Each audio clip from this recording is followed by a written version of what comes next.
What's going on, Wolfpack Nation? Hope everybody's doing well today. We got an exciting interview today, exciting one with Mr. Scott Woods, the three-pointer, the three killer, whatever you want to call him, man. Just Scott, so glad to have you, brother. Thanks, man. I appreciate being on the show. Yeah, absolutely. And, one of the things I know I've bumped into a couple different times, and I remember one time back earlier this year, actually during baseball season. So want to go ahead and get this out of the way. But I know from the couple times we've bumped into each other, you're a pretty big NC State baseball fan, wouldn't you say? I would say that's a safe guess. Yeah. And I mean, I know during your time too, you were saying that you were pretty close with Avent, right? For the most part. Like, yeah. I know you had a couple of different run-ins with him. So yeah, Avent's my guy. Yeah. Obviously I met him through Monty Tao. Him and Monty were always running around and good buddies. So I was lucky enough to be able to throw out a first pitch for one of the games. Actually, the day before I threw out the first pitch, Lisa Navis, the former softball coach, asked me to throw out a pitch because my wife, who was my girlfriend at the time, was the second baseman. So I threw out the pitch at that game, and then the next day I was able to go to the baseball game and throw out the first pitch, and Andrew Simpson caught it for that one, who's another good friend of mine. So, NC State baseball's got a lot of good memories for me. I remember they went to Omaha the year. I was a senior with Trey and Carlos, and I've just remained close to Coach Avent since then. Mm-hmm. Yeah, and I mean, anything in particular, really, I mean, that stood out to you about Coach Avent at all? I mean, any good stories, for the Wolfpack Nation to listen to? Yeah, I mean, Avent's my guy, and there's one thing that I know is there's nobody that loves NC State more than him. I was lucky enough when we did the TBT 2 months ago.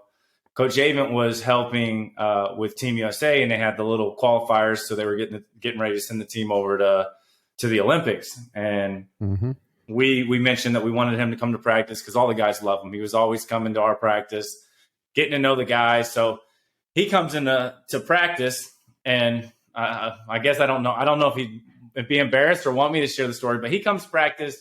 I mean, everybody's giving him a hug. Everybody loves him. Like, it's so good to see him. He goes, literally, we're stretching right before we're about to do a little bit of practice and gives everybody hugs, says, how you doing? How's your family? Checking in. And he's sitting there, and we're practicing. And then we had a couple of boosters that came in that were funding a little bit of money to help us be able to travel and not have to pay for any expenses for the TBT. And he came in. When he came in, he was in full Team USA uniform. Like, literally just got done with the game, just came into the gym. And one of the boosters that were there, his son was there. His son was 12 years old. I won't mention who it is, but he's a very popular NC State booster. He had never met Coach Avent before. Wow. And another guy, shout out to, I will mention his name, Ashley Alphen, who's another huge NC State guy, was sitting there with Coach Avent, and they're pretty close buddies. And he asked him, he said, hey, have you ever met Coach Avent before? And he said, no, I haven't. And so they went, and Ashley introduced Coach Avent to the other NC State booster and his son. And they got to talking. We're getting to know each other. And, by this time I was older on the TBT team. So my time at practice was pretty much done. So I was sitting on the sideline just watching everything happen. And then next thing you know, Coach Avent tells everybody bye. He's about to head out, takes his Team USA uniform off his back and gives it to the 12-year-old. Wow, that's really cool. Literally, his Team USA uniform, gives it to him. Wow. And just walks off. And then he gets to his car and goes and gets Team USA baseballs, all his other gear that he had from Team USA, grabs all of it and gives it to the kid. Wow. And that's the one thing that a lot of people behind the scenes that, they see, a baseball coach, they see, the wins and losses, they see that stuff, but they don't see what type of person he is. Like, you could take all NC State aside, his love for NC State, and the guy is truly just a down-to-earth, great person. And and for that, I've just been honored to know him. I've been honored to be a part of NC State baseball and get to know some of the guys. And the bottom line is he just wants what's best for his players. He wants what's best for the university. And he's always putting someone first before himself. And that's the one story that always is going to stick out to me. I know it was only a couple months ago, but it's just that one that you look back on it and you're like, man, NC State's lucky to have a guy like Coach Avent. Yeah. Well, I mean, I couldn't agree with you more. Let's put it that way. I know that for me in particular, I was lucky enough to be actually a part of the preseason press conference before this 2021 baseball season. And yeah, I mean, just not only how cool he was about talking about the players, but even cool to the media staff themselves. You know, I mean, like calling them out by name. Hey, James, good to see you. Hope you're doing well, and all that jazz. And he comes in on the Zoom call with his old school hat and his sunglasses, and that was peak Coach Avent for sure. and that's just how he is. Like a lot of people, again, I won't mention names, but there's a lot of people that just fake it. You think they're boys just because they're there, and then behind closed doors they're not doing the same thing, and that's just not Coach Avent. I mean, behind closed doors, he's doing the same thing. He's just trying to help anybody that he can and wants what's best for them. Yeah, and then you look at how they, Mississippi State just played at Mississippi State, and I think the AD invited him down to go be honored. Yep. That's those kind of things you don't see very often, and I imagine for them it takes a special kind of person that to be recognized like that from another school. Yeah. So you can see his love for the game, the kind of person he is, his love for NC State transcends a lot beyond just the university. It's contagious in a lot of ways. Yeah, exactly. Yep. So now jumping into a little bit of you, Scott. So I mean, first of all, one thing we always like to ask every single former player, whatever that we have on, is kind of just give an update in terms of what are you up to these days? I know you're playing a little bit right now. Is that correct? Still? I'm officially done playing. Once COVID hit, I had my daughter, who's now 2.5, was 1 and some change at the time. We had just gotten back from Spain. COVID was really starting to get kind of bad. I found out my wife was pregnant. It was hard to stop playing because I still wanted to play. But with that, I just didn't want to take my kids over there. I didn't want to take my wife over there. So we decided to stay back and find something to do here. And obviously, the first thing I thought about was getting into coaching. And, it's just easy transition. And I actually got in touch with Chris Corciani, who I've come close with over the last few years, and kind of picked his brain. And one of the things that stood out is, coaching's always going to be there. I'm 31 years old now. For 31 years of my life, all I've known is basketball. 8 years professional basketball. I played basketball is all I can remember. And he said, you can always try something new. And if you don't like it, there's always coaching there. So I actually have gotten into mortgage lending now. So that's what I do by day. So if anybody needs to refinance or purchase, I'm your guy. And then in the afternoons, if I'm not golfing, I'm doing a little bit of training. So I've got anywhere from 12 to 18-year-old. I work out some really good people. Gabe Proctor's at Apex Friendship. I'm going to name drop so they can get recruited. Gabe Proctor, Apex Friendship. Isaac Holmes goes to Apex Friendship. Audrey Erickson is really good, has multiple offers from a lot of mid-majors. So there's a lot of them that have kind of reached out and asked for help. And my whole logic behind it is I've played basketball 31 years of my life. I've gained a lot of knowledge being around a lot of great players, a lot of great coaches. Now that I can't really utilize any of it, it's my chance to kind of give back some of the things I've learned to some of these kids. And they've gotten a lot better in the time that I've been working with them. So that's basically what I'm doing now. I got a girl named Raleigh Wood, and I got a son who's Scott Douglas Wood III, who we call Trey. So my wife, Tony Ann, played softball at State. So we're living in Holly Springs now. So I can't complain, man. I got a really good life. I got a really good family. I got a good support staff at where I work. And then the nice part too is I get to give back some of that basketball knowledge to some of the kids. That's awesome. No, that's That's really cool here. And I know that, yeah, I've seen from time to time that you do your, I think it's Saturday shooting camps that you've opened up for signing. And so I always kind of laugh, even though I've never really played basketball, I was like, maybe I'll just show up and just get some tips, lessons. Listen, so I had a guy the other day. He was a little older than me. Asked, okay. He said, "Hey, can I come? Like, I want to learn from you. Like, I want to do that." I said, at first, I was like, I don't know. I really don't know.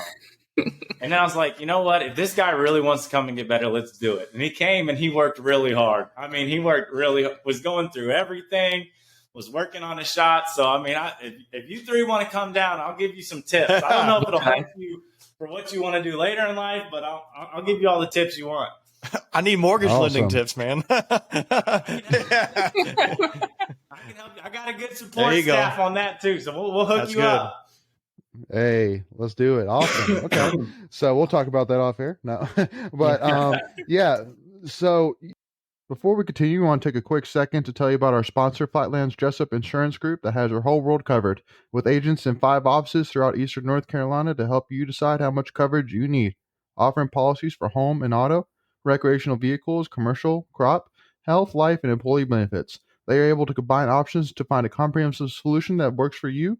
Flatlands Jessup protects the things you love so you can spend less time worrying and more time enjoying them. Find them on Facebook and Instagram at Flatlands Jessup. You can also visit their webpage at www.flatlandsjessup.com. So please make sure to go and check them out. And kind of diving into now to a little bit about your time at NC State. So, obviously you had a little bit of an interesting road, and obviously was in the middle of a coaching change from Coach Sidney Lowe when you first came on to Coach Gottfried. And so wanted to kind of ask, because I feel like that especially in today's college world and even the professional, sports world and, whatever it may be, that athletes all the time go through coaching changes, and it's not unheard of. So wanted to kind of get your thoughts in terms of, if somebody came to you, and said, hey, listen, my coach is leaving, there's a transition, what would you kind of say to them in terms of, how to approach that transition process?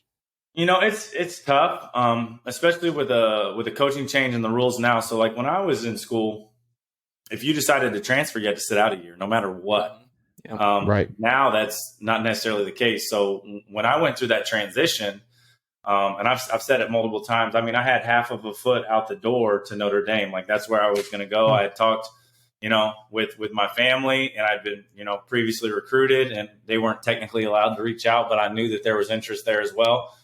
I had half the door. I was halfway out the door. And then Coach Monty Tao came to me, who ended up not staying on staff. Like he knew he wasn't on staff, but again, this speaks about the love for NC State. And he just sat down and we had a meeting, and he's like, Scott, I'm just going to tell you, like, if you want to transfer, like, I'm behind you, whatever you want to do. But I just want to let you know there's no place like NC State. Like at that time, I had started every game since my freshman and sophomore year. I was on pace to break Rodney Monroe's 3-point record. I was on pace to do a lot of things that a lot of NC State people weren't able to do. And as soon as he started saying that, and then Bobby Lutz kind of came involved and kind of showed me how they would utilize me with the Gottfried staff, it would have been hard to leave. And that was the one thing looking back on it. Even though I thought I was going to leave, it's just I knew NC State was the place for me. And I just feel like the problem is a lot of these kids now, they see it kind of almost as the easy way out. Obviously, when a coach recruited you there, you don't know if the other coach is really going to want you. Right. So I understand that part of it, but I really do. I just feel like a lot of kids nowadays, they just want to take the easy way out. I wasn't getting the minutes, so I'm going to go here. And I looked at it a different way. My freshman year, I was a 3-star recruit. Nobody thought I was going to be anything relevant ever in NC State basketball. And I saw that as an opportunity for me to just work hard. At the end of the day, if I put forth the effort and I work hard and I don't get minutes, now we're talking a different story. But I don't think that's necessarily the case for all these kids. They come in here and just expect that everything's going to be handed to them. So, if someone actually did come to me, I would just, at the end of the day, you got to look at the situation. You got to look, one, at yourself. You got to look in the mirror. You got to be able to say, why am I leaving? Am I leaving because I haven't been playing? Am I leaving because I don't want to, change, or do I not want to work harder So that's the first thing I would say. I think there's a lot of times a lot of these kids do make the right decision to transfer. I don't think they should be tied to the school. But at the same time, I think what they have set up with the NCAA, it is a little bit too easy to leave. Now, I do understand when coaches leave. I feel like this is a whole different scenario. The scenario I don't like is when the coach that recruited them is still there and they just leave and it's just free. That to me is a little weird. But when you get that coaching change, I do understand, because I've been in that situation, why someone would be a little bit more interested in making a move. Gotcha. Yeah. Well, because one specific example that I can think of, which actually isn't a basketball example, but it's actually college football. So, a couple of years ago, Manny Diaz was the defensive coordinator in Miami. He went to take a head coaching job at Temple. A bunch of recruits from Miami went to Temple with Mark Richt, and then with Manny Diaz, and then Mark Richt left Miami, and Manny Diaz went back. But the people who just left to go to Temple are screwed, basically. I mean, because they transferred, so it's like, wait, so if Manny can leave that easily, then why can't the players? So I get that. but I mean, it kind of leads to the question of, I mean, I feel like most people would agree with this, that college basketball in today's world is not even close to what it was back in your day. I feel like, that's less than 10 years ago. That's the crazy part. I've only been out. Right. I think I've been out, and this will be my 9th year I've been out of NC State, which is a long time, but it's really not a long gap, So that's the weirdest part, is how much it's changed. I went back and I was able to watch practice with Coach Keats. I mean, they had a full-on buffet spread at the Dale Center right after every practice, and it was just like, dang, man, I had to walk all the way to Case to get me. Like, how lazy is that? Yeah. But it's just changed so much. It's the game too. The game is just so much more. I call it NBA pick and roll dominated. It's just changing, and I mean, that's part of the reason why I'm not playing professional basketball as well, is because the game started to change, and I didn't like the way it was changing, and it kind of sucked a little bit of fun out of it. So instead of just playing for a check and not having any fun, I decided I can come back to the States and have fun. So yeah, and I mean, and because talking about too is that one example that I can think of whenever you think about people that are talking about how much the game has changed, and is that, I mean, like, you look at Duke in 2018, I think it was 2018, when they had Zion, RJ Barrett, and like this stacked lineup of freshmen. I mean, probably the best group of talent that has been in college basketball in quite some time. And even they couldn't win the national championship. So that, to me, proved that, I mean, all these schools like Kentucky and Kansas and Duke, that, all these schools are just these schools that just get these one and dones that are just these ridiculously good players that come and play. But then more than likely, the team that has the experience, like the Virginias, the Villanovas, those are the teams that are going to win it all, because, I mean, experience truly does matter. So, I mean, it does make, I mean, from especially from your perspective, from the basketball perspective, I mean, do you kind of wonder why maybe, like a Coach K or like, yourself at Kansas doesn't kind of look at that and go, man, like, if they couldn't win it, I mean, maybe I need to change up my strategy in terms of not really necessarily going after these one and dones and more focusing on guys that I can keep and develop, I mean, I just don't understand it really. Yeah. I mean, it's hard to turn down that talent. And the way I look at it too is, as a head coach, there's a lot of pressure from a lot of people too, they want to see the big recruits.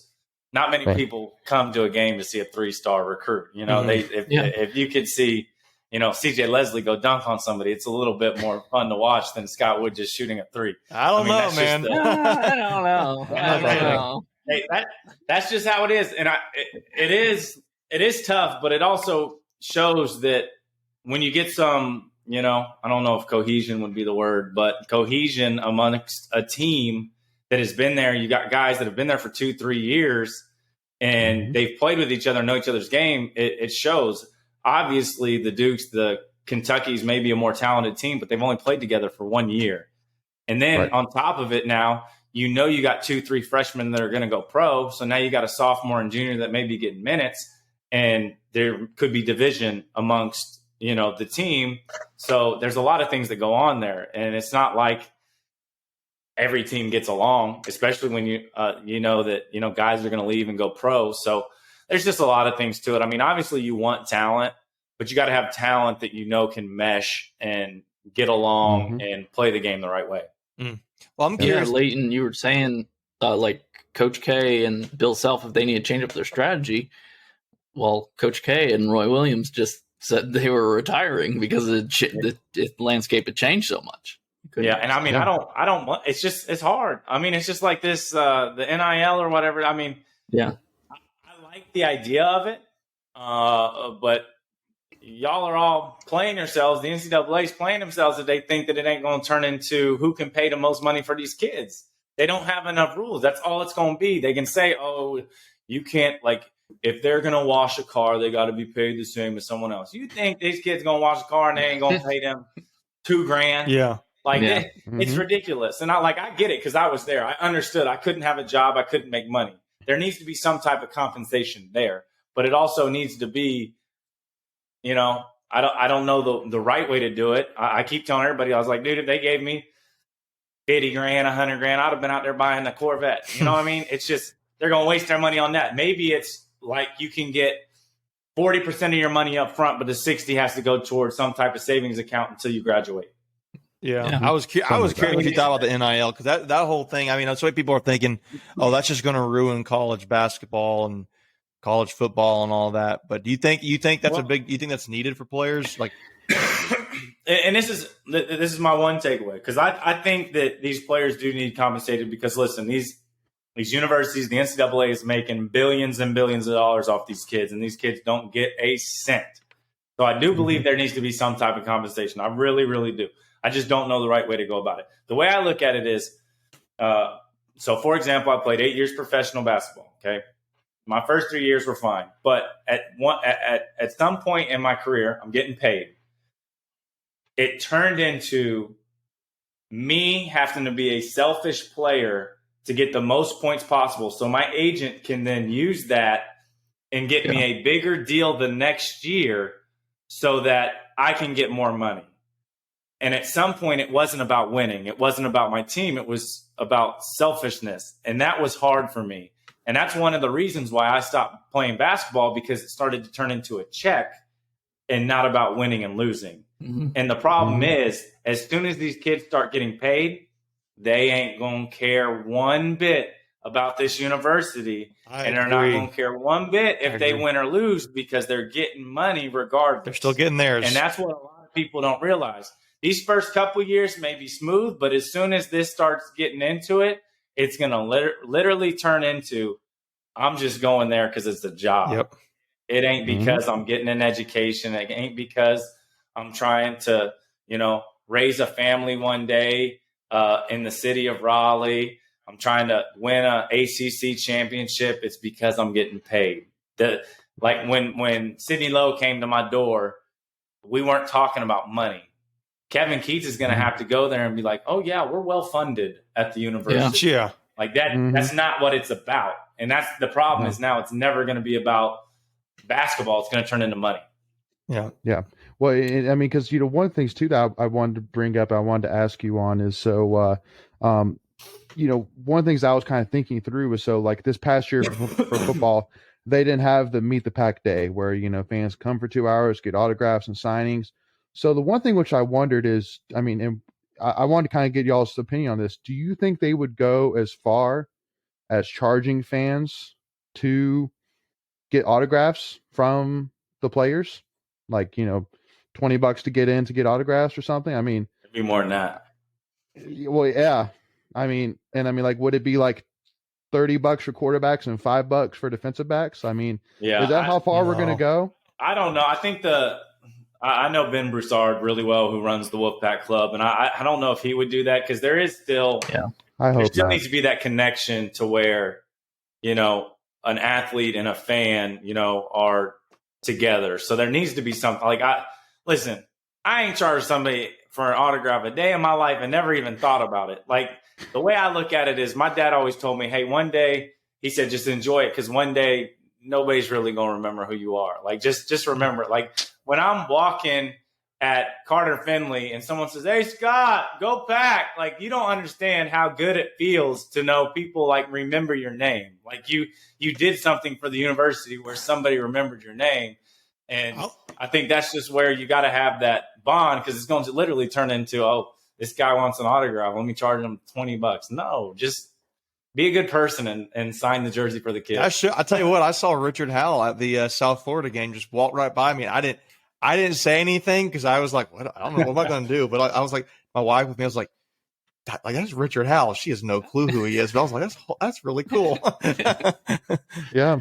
And dude, he's lost a lot of weight too, man. He's like really slimmed down. He looked good. Yeah, he has. He looked good.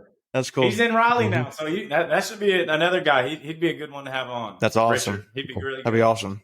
We'll have to talk to him. All right. Well, thank you all so much again for tuning in. Please make sure again to please help us out and hit that subscribe button. It really helps support us in the channel. Please follow us at Tuffy Talk Now on Twitter and Instagram, and also to give us a like on this video, as it really helps support us. And make sure to check out all of our other in-state content. Make sure to check out part 2 as we continue this conversation with Mr. Scott Woods. So we'll see y'all then. Thank you so much. Go Pack.